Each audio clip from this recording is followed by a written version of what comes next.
Dia sangat menyedihkan. Hari pertama bekerja, ketemu bos seperti ini, dan tak berperasaan menertawai. Roknya yang robek, membuat wanita tidak nyaman. Otak laki-laki ini ada masalah. Jangan salah paham, 2 tahun lalu dia, seorang lelaki tampan kaya, karir gemilang, mempunyai pacar cantik, benar-benar orang yang sukses. Sampai sebuah kecelakaan merenggut segalanya. Dia lumpuh, tubuh di bawah bahu semua tidak bisa bergerak. Emosinya meledak-ledak, tak ada yang tahan. Dia adalah perawat ke-6 yang mereka datangkan. Namanya Luisa. Meski bos adalah orang aneh, dia tetap tak berani mengundurkan diri. Karena di rumah ada segerombolan orang yang harus dihidupinya. Ayah telah lama menganggur. Adiknya hamil di luar nikah, harus sekolah. Beban berat hidup semua mengandalkan gajinya. Hari pertama kerja, dia dengan percaya diri masuk ke dalam. Tapi tuan muda yang susah dilayani ini, hanya memberikan dia satu tugas, yaitu jangan berbicara, dan jangan dekati dia. Dia tak bergerak. Luisa hanya bisa duduk menghabiskan waktu. Dia sangat semangat dengan pekerjaan ini. Tiap hari datang bekerja dengan penampilan baru. Meskipun dandanan aneh ini selalu membuat Will mengerutkan alis. Hari ini, mantan pacar Will datang mencarinya dan membawa sebuah kabar baik. Dia akan menikah dengan teman baiknya. Menghadapi kabar seperti ini, dia masih bisa berkata apa? Hanya bisa berkata, "Selamat." Setelah mereka pergi, Luisa melihat Will membanting foto. Dia merekat kembali bingkainya. Will malah menyuruhnya jangan ikut campur. Dia menyadari Will tidak suka orang lain mengasihaninya. Lalu mulai saat itu, Luisa bisa mengejek, tidak akan bicara baik-baik dengannya. Sepertinya kalau tidak mengasihaninya, emosi Will akan sedikit lebih baik. Hari ini, mereka berdua menonton film.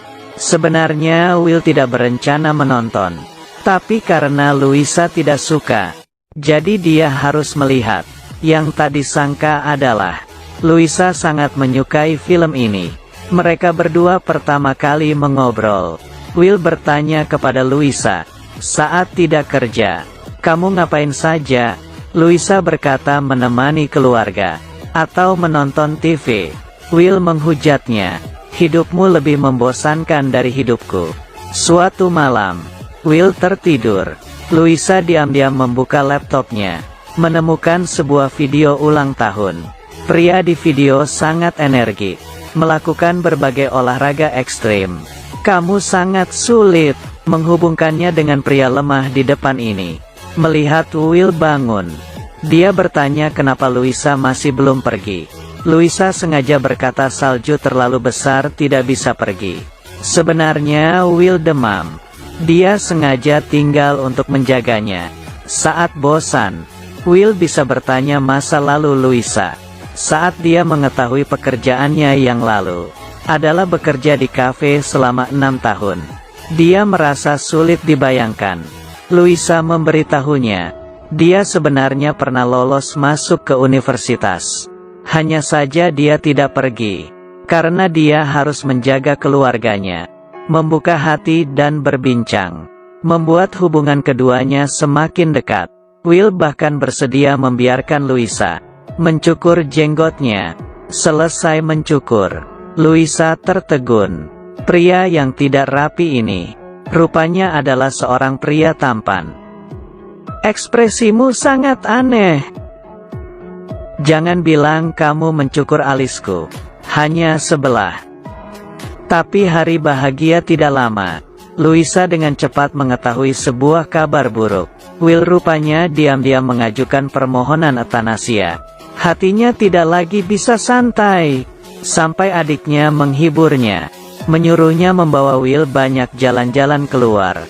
Mana tahu dia bisa gembira dan berpikiran terbuka. Luisa merasa sangat masuk akal. Lalu dia mulai mencari data, konser, olahraga ekstrim. Menyerahkan kepada orang tua Will rencana yang tebal. Mereka juga setuju.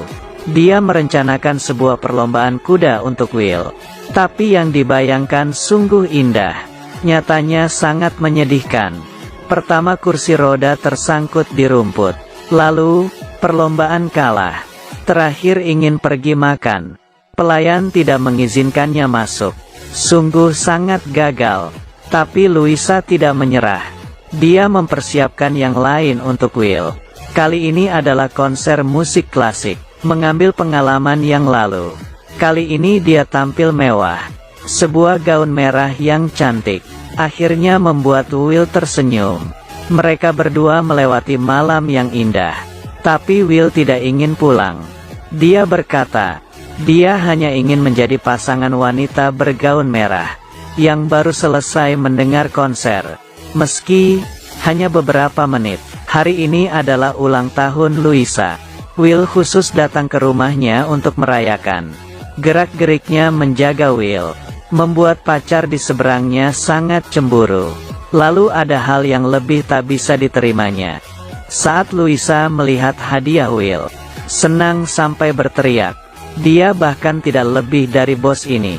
Mengerti pacar sendiri menyukai apa. Will mendapat kabar mantan pacar akan menikah. Supaya rileks, dia membawa Louisa datang ke sebuah kastil. Pemandangan indah di sini langsung membuatnya terpesona. Dia berkata, di sini adalah tempat yang paling aku sukai. Tapi Will berkata, itu karena tempat yang kamu kunjungi sangat sedikit. Dia juga berkata, tempat yang paling disukainya adalah alun-alun di Paris. Dia suka duduk di sana minum kopi, memakan croissant, mengolesi selai stroberi yang tebal. Louisa segera berkata, dia bisa membawanya pergi. Tapi Will menolaknya. Dia hanya ingin pergi dengan identitasnya yang dulu. Dan bukan dirinya yang cacat sekarang. Pergi kemanapun harus menerima pandangan berbeda dari orang lain. Ditemani Louisa, mereka datang ke pernikahan mantan pacar. Kalau tidak ada kecelakaan itu, yang berdiri di samping pengantin harusnya dia. Sayang, tidak ada kalau melihat sepasang pengantin menari dengan anggun. Louisa berinisiatif mengusulkan ingin bersama Will. Tapi, gimana narinya? Dia dengan berani duduk di kursi roda. Sama sekali tidak mempedulikan pandangan tamu. Hanya menikmati tarian mereka. Louisa menggunakan segala cara. Ingin membuat Will membatalkan keinginan Athanasia. Lalu dia mengatur lagi sebuah liburan. Mereka berdua pergi menyelam, menari di pantai pada malam hari. Dia ingin membuat Will mengerti. Asal hidup, kehidupan masih bisa mempunyai banyak kebahagiaan. Tapi Will menyangkalnya. Dia berkata, kamu tidak pernah melihat saya yang dulu. Dia yang dulu sangat mencintai kehidupan. Sekarang dia hanya sangat membenci diri sendiri. Dia mencintai Louisa, tapi dia tidak ingin mengikatnya di sisinya. Tidak ingin suatu hari saat dia melihatnya, merasa sedikit penyesalan dan belas kasihan. Dia berjanji kepada orang tua hidup 6 bulan lagi. Dia telah melakukannya. Setelah liburan kali ini, sesuai rencana dia akan pergi ke Swiss untuk melakukan Athanasia. Louisa tidak bisa menerima kenyataan ini. Dia menangis dan pergi. Dalam perjalanan pulang, dia tidak berkata sepatah kata pun dengan Will. Bahkan turun dari pesawat, membawa kopernya pergi. Ibu Will ingin mencegatnya, tapi dia hanya mengeluarkan 2 kata. Mohon maaf. Ibu tahu dia juga tidak bisa merubah keinginan anaknya. Seketika menangis, pulang ke rumah. Adik bertanya kenapa. Dia menggelengkan kepala. Adik segera memeluknya. Akhirnya dia tidak tahan dan menangis. Ayah menghiburnya. Kamu tidak bisa mengubah pemikiran orang lain. Dia berkata, jadi saya harus gimana? Ayah berkata, kamu hanya bisa mencintainya. Hari ini adalah hari Will pergi. Louisa akhirnya bergegas sebelum saat terakhir. Datang ke sisinya. Will menyuruhnya membuka pintu. Sinar matahari di luar sangat bagus. Louisa yang bermandikan sinar matahari juga sangat cantik. Tapi hal ini, Will yang sekarang tidak bisa menyentuhnya. Dia meminta Louisa memeluknya. Di saat terakhir kehidupan, dia hanya ingin melewatinya dengan tenang. Orang tua dan kekasih tidak bisa mengubah keputusannya. Will tetap saja pergi. Akhir film, Louisa menggantikannya datang ke Paris yang diimpikannya. Meminum kopi yang pekat, membaca surat yang ditinggalkan Will untuknya. Dia juga meninggalkan sejumlah uang untuk Louisa.